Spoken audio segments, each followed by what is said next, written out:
নমস্কাৰ সকলোকে। আজি আমি আগন্তুক 2027 বৰ্ষৰ উচ্চতৰ মাধ্যমিক চূড়ান্ত বৰ্ষৰ পৰীক্ষাৰ বাবে অসমীয়া ব্যাকৰণৰ অতি গুৰুত্বপূৰ্ণ বিষয় প্ৰত্যয় সম্পৰ্কে বিশদভাৱে আলোচনা কৰিম, কিয়নো বিগত বৰ্ষসমূহত এই অধ্যায়ৰ পৰা বাৰবাৰকৈ প্ৰশ্ন অহা দেখা গৈছে। সেয়েহে আগন্তুক পৰীক্ষাৰ বাবে এই অধ্যায়টো অতি গুৰুত্বপূৰ্ণ।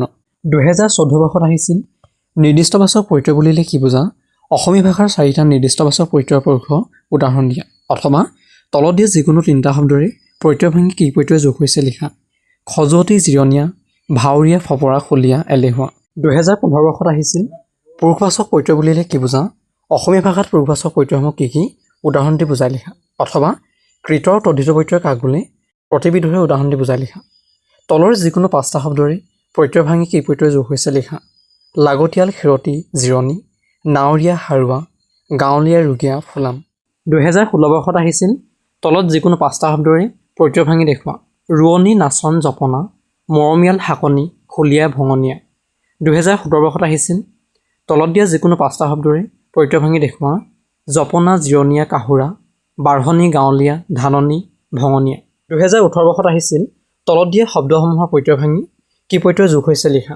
অনাহক, আওবাত, সোৱণ, নাচনি, কান্দোৰা, ধৰুৱা, খেতি। 2019 বৰ্ষত আহিছিল কৃত প্ৰত্যয় আৰু তদ্ধিত প্ৰত্যয় কাক বোলে দুয়োটাৰ মাজত থকা মূল পাৰ্থক্যসমূহ উদাহৰণসমূহ বুজাই লিখা। 2020 বৰ্ষত আহিছিল তলৰ যিকোনো 6টা শব্দ যোগ হোৱা প্ৰত্যয়সমূহ ভাঙি কি প্ৰত্যয় যোগ হৈছে লিখা। কনোৱা, জিৰণীয়া, মগনীয়াৰ উজনি, পতিয়ন, বেগাই, সাধুতা, গাঁৱলীয়া, খেতি। 2022 বৰ্ষত আহিছিল তদ্ধিত প্ৰত্যয় কাক বোলে দুটা উদাহৰণ দাঙি ধৰা। তলৰ যিকোনো 6টা শব্দত যোগ হোৱা প্ৰত্যয়সমূহ ভাঙি কি প্ৰত্যয় যোগ হৈছে লিখা। খেতিয়ক, নদিয়াল, মগনীয়াৰ, খাৱন, দীৰ্ঘতম, বিহুৱা, যুঁজাৰু, বেগাই, কপহুৱা। 2023 বৰ্ষত আহিছিল প্ৰত্যয় কাক বোলে তদ্ধিত প্ৰত্যয়ৰ সংজ্ঞা সহ উদাহৰণ দিয়ে। তলৰ যিকোনো 6টা শব্দত যোগ হোৱা প্ৰত্যয়সমূহ ভাঙি কি প্ৰত্যয় যোগ হৈছে লিখা। ছমহীয়া, পলৰীয়া, ধানতলী, যুঁজাৰু, ৰসাল, সোৱণ, পাগলী, দেখনীয়াৰ, হাৰুৱা। 2024 বৰ্ষত আহিছিল ধাতুৰ পিছত যোগ হোৱা প্ৰত্যয় কি প্ৰত্যয় বোলে 4টা উদাহৰণ ভাঙি দেখুওৱা। তলৰ যিকোনো 6টা শব্দত যোগ হোৱা প্ৰত্যয়সমূহ ভাঙি কি প্ৰত্যয় যোগ হৈছে লিখা। পনীয়া, সমজুৱা, গল্পকাৰ, খাৱৰীয়া, লেখাৰু, হাঁহিয়াল, গুৰিয়াল, জোনাকী, পঢ়ুৱৈ। 2025 বৰ্ষত আহিছিল তদ্ধিত প্ৰত্যয় কাক বোলে 4টা উদাহৰণ ভাঙি দেখুওৱা। তলৰ যিকোনো 6টা শব্দত যোগ হোৱা প্ৰত্যয়সমূহ ভাঙি কি প্ৰত্যয় যোগ হৈছে লিখা। পতিয়ন, বান্ধন, নদিয়াল, ৰূপালী, লেখাৰু, নগৰীয়া, খেলুৱৈ, বাছনি, তেলেতীয়া। 2026 বৰ্ষত আহিছিল পূৰ্ব প্ৰত্যয় মানে কি? অসমীয়া ভাষাৰ যিকোনো দুটা পূৰ্ব প্ৰত্যয় প্ৰয়োগ কৰি দুটা শব্দ লিখা। তলৰ যিকোনো 6টা শব্দত যোগ হোৱা প্ৰত্যয়সমূহ ভাঙি কি প্ৰত্যয় যোগ হৈছে লিখা। খেতি, ৰখীয়া, সাঁচতীয়া, বেগাই, মিছলীয়া, পলৰীয়া, ঢুলীয়া, বিহগী, নাটকীয়। এতিয়া আমি প্ৰত্যয় সম্পৰ্কে বিশদভাৱে আলোচনা কৰিম। প্ৰকৃতি বা মূলৰ লগত যিবোৰ বৰ্ণ বা বৰ্ণসমষ্টি যোগ হৈ নতুন শব্দ বা পদ গঠন কৰে তাকে প্ৰত্যয় বোলে। অসমীয়া ব্যাকৰণক প্ৰত্যয় 4টা ভাগত ভাগ কৰা হৈছে। কৃত প্ৰত্যয়, তদ্ধিত প্ৰত্যয়, ইষ্টি প্ৰত্যয় আৰু বিভক্তি। ধাতু বা ক্ৰিয়ামূলৰ শেষত যিবোৰ প্ৰত্যয় যোগ হৈ নতুন শব্দ গঠন কৰে তাকে কৃত প্ৰত্যয় বোলে। কৃত প্ৰত্যয়ৰ দ্বাৰা গঠিত শব্দক কৃদন্ত পদ বোলা হয়। উদাহৰণস্বৰূপে কৰ ধাতু যোগ অপ্ৰত্যয় কৰা, চল ধাতু যোগ অন্তঃপ্ৰত্যয় চলন্ত। নামপদ বা প্ৰতিপদিকৰ পিছত যিবোৰ প্ৰত্যয় যোগ হয় তাকে তদ্ধিত প্ৰত্যয় বোলে। উদাহৰণস্বৰূপে বিষ্ণু যোগ অবৈষ্ণৱ, দয়া যোগ আলু, দয়ালু। নাম শব্দৰ স্ত্ৰীলিংগ বুজাবলৈ যিবোৰ চিন বা প্ৰত্যয় ব্যৱহাৰ হয় তাকে ইষ্টি প্ৰত্যয় বোলে। প্ৰকৃততে এইবোৰ লিংগবাচক তদ্ধিত প্ৰত্যয়। উদাহৰণস্বৰূপে ফুকন যোগ নি, ফুকননি, চোৰ যোগ নি, চোৰনি, বাঘ যোগ ইনি, বাঘিনী। প্ৰকৃতি অৰ্থাৎ প্ৰাতিপদিক আৰু ধাতুৰ পিছত যিবোৰ চিন যোগ কৰি পদ গঠন কৰা হয় আৰু বাক্যত পদসমূহৰ স্থান নিৰ্ণয় কৰা হয় সেই চিনসমূহকে বিভক্তি বোলা হয়। বিভক্তি দুই প্ৰকাৰৰ, নাম বা শব্দ বিভক্তি আৰু ক্ৰিয়া বিভক্তি। কৃত প্ৰত্যয় আৰু তদ্ধিত প্ৰত্যয়ৰ মাজৰ মূল পাৰ্থক্যসমূহ হৈছে কৃত প্ৰত্যয় ধাতুৰ পিছত বহে, আনহাতে তদ্ধিত প্ৰত্যয় প্ৰাতিপদিক বা নামপদৰ পিছত বহে। কৃত প্ৰত্যয় যোগ হৈ সৃষ্টি হোৱা শব্দক কৃদন্ত শব্দ বোলা হয়, আনহাতে তদ্ধিত প্ৰত্যয় যোগ হৈ সৃষ্টি হোৱা শব্দক তদ্ধিতান্ত শব্দ বোলে। কৃত প্ৰত্যয়ক প্ৰধান বা প্ৰত্যয় বোলা হয়, আনহাতে তদ্ধিত প্ৰত্যয়ক দ্বিতীয় স্তৰৰ প্ৰত্যয় বোলা হয়। কৃত প্ৰত্যয়ৰ দ্বাৰা অসমাপিকা ক্ৰিয়া আৰু কৃদন্ত পদ গঠন কৰিব পাৰি, আনহাতে তদ্ধিত প্ৰত্যয় বিশেষ্য, বিশেষণ আৰু সৰ্বনামৰ পিছত ব্যৱহাৰ হয়। কৃত প্ৰত্যয়ৰ দ্বাৰা নতুন ধাতু তৈয়াৰ কৰিব পাৰি, কিন্তু তদ্ধিত প্ৰত্যয় কেৱল নাম শব্দৰ লগতহে যুক্ত হয়। কৃত প্ৰত্যয়ৰ কাৰক বাচ্য আৰু ভাৱ বাচ্য থাকে, কিন্তু তদ্ধিত প্ৰত্যয়ৰ তেনেকুৱা কোনো বাচ্য নাথাকে। ই বিভিন্ন অৰ্থত ব্যৱহাৰ হয়। উদাহৰণস্বৰূপে লিখ যোগ অক, লিখক, গণ যোগ অক, গণক, গা যোগ অক, গায়ক, চাল যোগ অক, চালক, ধৰ যোগ ই, ধৰি, খা যোগ ই, খায়, গা যোগ অন, গায়ন, গজ যোগ অন, গজন, খেল যোগ অনা, খেলনা, নাচ যোগ অনি, নাচনি, খা যোগ অনি, খাৱনি, লিখ যোগ অনি, লিখনি, মাঘযোগ অনিয়া মগনীয়া, ভাগযোগ অনিয়া ভগনীয়া, চলযোগ অন্ত চলন্ত, জলযোগ অন্ত জ্বলন্ত, জাগযোগ অন্ত জাগন্ত, কৰযোগ আ কৰা, লিখযোগ আ লিখা। তদ্ধিত প্ৰত্যয়ৰ কিছুমান উদাহৰণ হৈছে বুদ্ধিযোগ বুদ্ধিয়ক, ফুলযোগ অতি ফুলতি, শেষযোগ অতিয়া শেহতীয়া, ধানযোগ অনি ধাননি, ভালযোগ অৰি ভালৰি, বাপযোগ অতি বাপতি, নামযোগ অতি নামতি, আগযোগ অতিয়ে আগতীয়া, নগৰযোগ অৰিয়া নগৰীয়া, চহৰযোগ অৰিয়া চহৰীয়া, নাওযোগ অৰিয়া নাৱৰীয়া। উপসৰ্গ বা পূৰ্বপ্ৰত্যয় বুলিলে কি বুজা? যিবোৰ অব্যয়ে ধাতুৰ আগত বহি বিভিন্ন অৰ্থ প্ৰকাশ কৰে সেইসমূহকে উপসৰ্গ বা পূৰ্বপ্ৰত্যয় বোলা হয়। উপসৰ্গযুক্ত পদসমূহ সাধাৰণতে বিশেষ্য বা বিশেষণ হয়। অসমীয়া উপসৰ্গ যেনে সু, সুখবৰ, সুবাতৰি, সুবতৰা, সুজান, সুকাঠি। নি উপসৰ্গ নিখোজ, নিখুঁত, নিগাজি, নিচিনা, নিচেই, নিচোলা। নিৰ্দিষ্টতাবাচক প্ৰত্যয় বুলিলে কি বুজা? যিবোৰ প্ৰত্যয় বিশেষ্য বা সৰ্বনাম পদৰ শেষত যুক্ত হৈ এই বস্তু বা ব্যক্তিজনক নিৰ্দিষ্টকৈ বুজায় তেনে প্ৰত্যয়ক নিৰ্দিষ্টতাবাচক প্ৰত্যয় বোলে। এই প্ৰত্যয় সাধাৰণতে কোনো বস্তু বা ব্যক্তিৰ সংখ্যা বা নিৰ্দিষ্টতা প্ৰকাশ কৰিবলৈ ব্যৱহাৰ কৰা হয়। অসমীয়া ভাষাত ব্যৱহৃত 4টা নিৰ্দিষ্টতাবাচক প্ৰত্যয় হৈছে টু।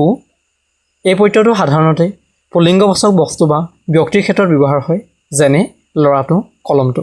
খন প্ৰত্যয়টো সাধাৰণতে দীঘল বা চেপেটা বস্তুৰ ক্ষেত্ৰত ব্যৱহাৰ হয়, যেনে কিতাপখন, চকীখন।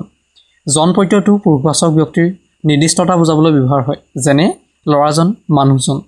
গৰাকী প্ৰত্যয়টো সন্মানীয় ব্যক্তি বা মহিলাৰ ক্ষেত্ৰত নিৰ্দিষ্টতা বুজাবলৈ ব্যৱহাৰ হয়, যেনে শিক্ষয়িত্ৰীগৰাকী, শিল্পীগৰাকী।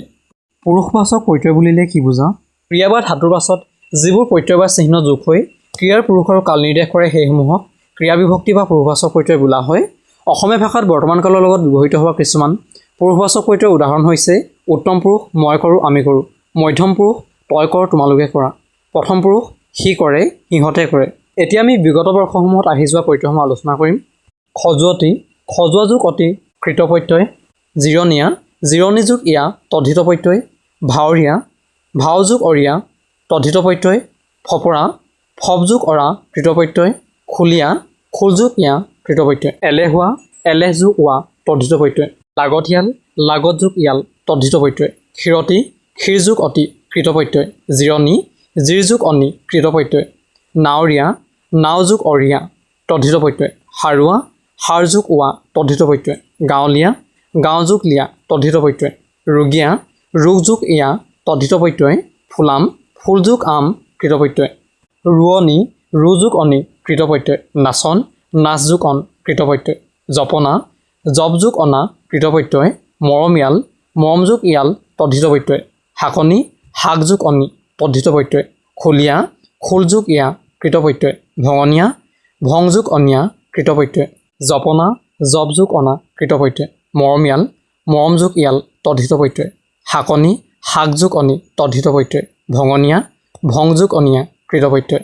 কাহুৰা, কাহ যোগ উৰা কৃত প্ৰত্যয়। বাঢ়নি, বাৰ যোগ অনি কৃত প্ৰত্যয়। ধাননি, ধান যোগ অনি তদ্ধিত প্ৰত্যয়। অনাহক, অন যোগ আহক, ইয়াত অন প্ৰাক প্ৰত্যয় হিচাপে চাব পাৰি।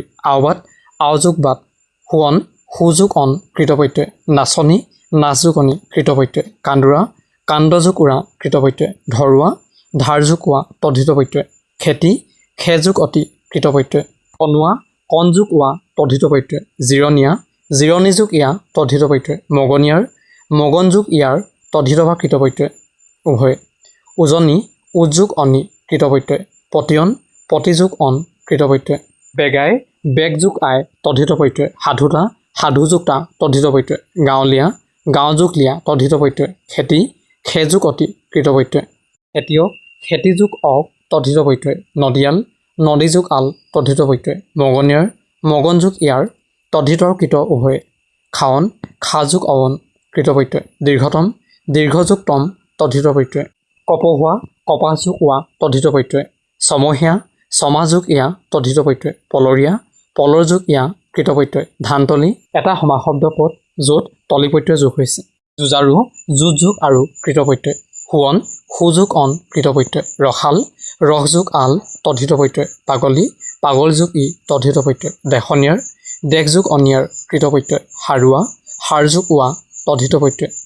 পনীয়া, পানী যোগ ইয়া তদ্ধিত প্ৰত্যয়। সমজুৱা, সমজ যোগ ৱা তদ্ধিত প্ৰত্যয়। গল্পকাৰ, গল্প যোগ কাৰ তদ্ধিত প্ৰত্যয়। খাৱৰীয়া, খা যোগ অৰিয়া কৃতপ্ৰত্যয় লেখাৰু লেখ যোগ আৰু কৃতপ্ৰত্যয় হাঁহিয়াল সাহস যোগ ইয়াল তদ্ধিত প্ৰত্যয় গুৰিয়াল গুৰি যোগ ইয়াল তদ্ধিত প্ৰত্যয় জোনাকী জোন যোগ আকি তদ্ধিত প্ৰত্যয় পঢ়ুৱৈ পৰ যোগ ঐ কৃতপ্ৰত্যয় পতিয়ন পতি যোগ অন কৃতপ্ৰত্যয় বান্ধন বান্ধ যোগ অন কৃতপ্ৰত্যয় নদীয়াল নদী যোগ আল তদ্ধিত প্ৰত্যয় ৰূপালী ৰূপ যোগ আলি তদ্ধিত প্ৰত্যয় লেখাৰু লেখ যোগ আৰু কৃতপ্ৰত্যয় নগৰীয়া নগৰ যোগ ইয়া তদ্ধিত প্ৰত্যয় খেলুৱৈ খেল যোগ ঐ কৃতপ্ৰত্যয় বাছনি বাছ যোগ অনি কৃতপ্ৰত্যয় তেলেতীয়া তেল যোগ এতিয়া তদ্ধিত প্ৰত্যয় খেতি খে যোগ অতি কৃতপ্ৰত্যয় বেগাই বেগ যোগ আই তদ্ধিত প্ৰত্যয় মিছলীয়া মিছা যোগ লিয়া তদ্ধিত প্ৰত্যয় অখীয়া ৰস যোগ ইয়া কৃতপ্ৰত্যয় হাছতীয়া হাছত যোগ ইয়া তদ্ধিত প্ৰত্যয়